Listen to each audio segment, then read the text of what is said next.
It was a series of conversations between James and I, and it was initially going to be a gift for Sydney. And then it expanded and became a bigger, a more ambitious plan. It's something that we both contributed to together. But you know, I think she deserves, in a lot of ways, more credit than I do, because you know she had her boots on the ground. The minute we really began to meet with people and learn, it was so important simply because it was so rewarding. We've been supporting organisations from 2015 to 2024. We've spent $100 million supporting these organisations. We've supported about 160 organisations. When they first came to Kids Express, I remember them walking through the door and Roz just making a beeline for the paint throwing room. And she just went into the paint throwing room and was lobbing these paintballs at this wall like it was the most joyful thing for her to do. But then also sitting with her and having a conversation and her going, I can just imagine how a child who's going through all those things that happen, unfortunately, in a child's life, how they would feel in this space. You know, I grew up in an era where you really, you know, got married, had your kids and looked after the kids and, you know, a few other things on the side, like the NGA, St Vincent's, etc., etc.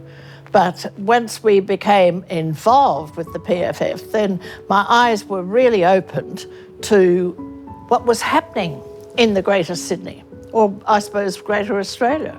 I remember at the beginning of it hearing that James had a very big vision, as he does on many things, of the size of the foundation. If you want something to scale and you want to be able to deliver it in communities across, say, a country like Australia, I think it's really important that it does have an evidence base. But something can only get an evidence base if it's been trialled. And we've had that for the last decade with the Packer Family Foundation. And we would not have street universities in Katoomba or Penrith, across Queensland, ACT, if it wasn't for that and for them. Without philanthropy of the nature that we've received from the Packer family, we just wouldn't be here. It's just simple. End of story. Research is expensive and it's chronically underfunded by the government. They're clearly not in it for their own greatness or betterment or promoting themselves or things. They're doing it because they're passionate and they want to give back. Roz, for me, every time I see her, she holds my hand. She takes my hand and says thank you.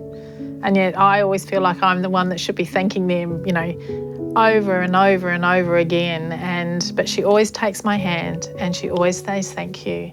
And she always comments about something that she's learnt.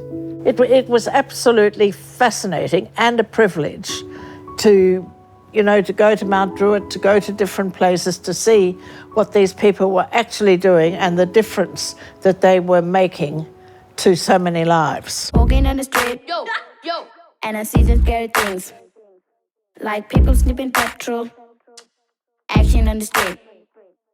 Nah, I don't want it to be me. Nah, living life healthy and free. Nah, I don't want it to be me. The support that we had from PFF over the years has really enabled us to scale and grow, which in turn has helped to reduce that gender inequity and the gap between the support that has been available to First Nations boys and wasn't available to First Nations girls. There's nowhere still a shine. Let's stop and think.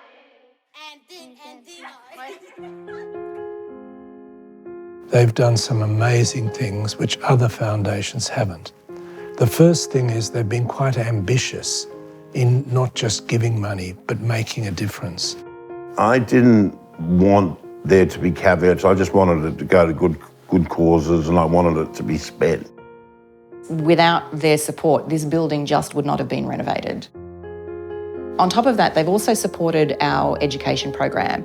And as a very, very small little microcosm of the company, they have touched, in the number of years that they've been supporting it, 70,000 people.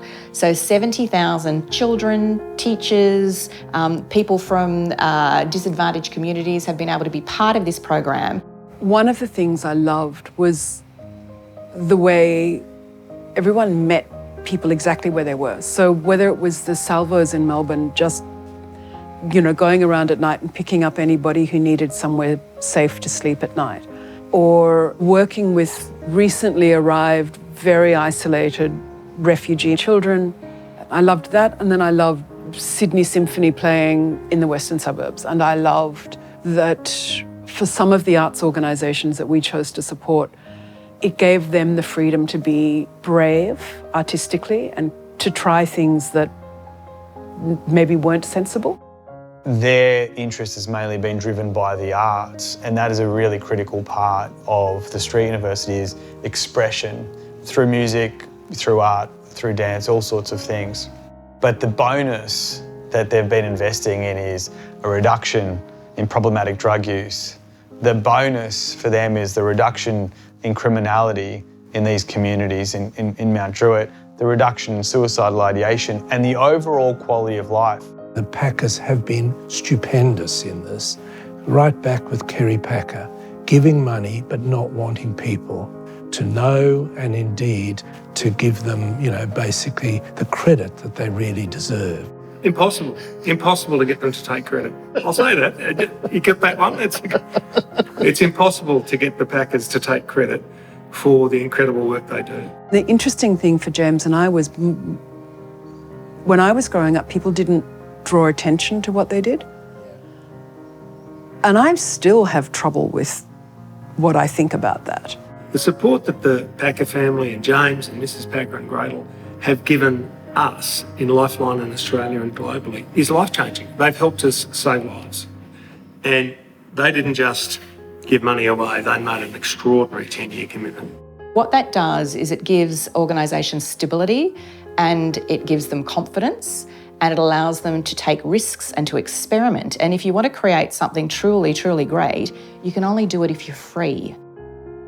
I never wanted to start something that I couldn't be there for the long term. And to be honest, that was what has been so incredible with the Packers, because 10 years you can really create systemic change. You could plan every year and you could have that incremental growth and you knew that you could help more and more people. And we're very grateful. It's been an incredible journey and they have come along the journey. It's not just a funder. Although the foundation has come to a natural term, the legacy of their gift is still to be seen. I'm not sure Kids Express I'm not sure we would have survived without them. People like the Packer family who come along and say, we believe in this and let's see how it goes. And 10 years later, I hope they're as proud as we are. I could not be more thrilled that we did this. Yeah, it's been one of the really precious things in my life. I've been really privileged to be part of this.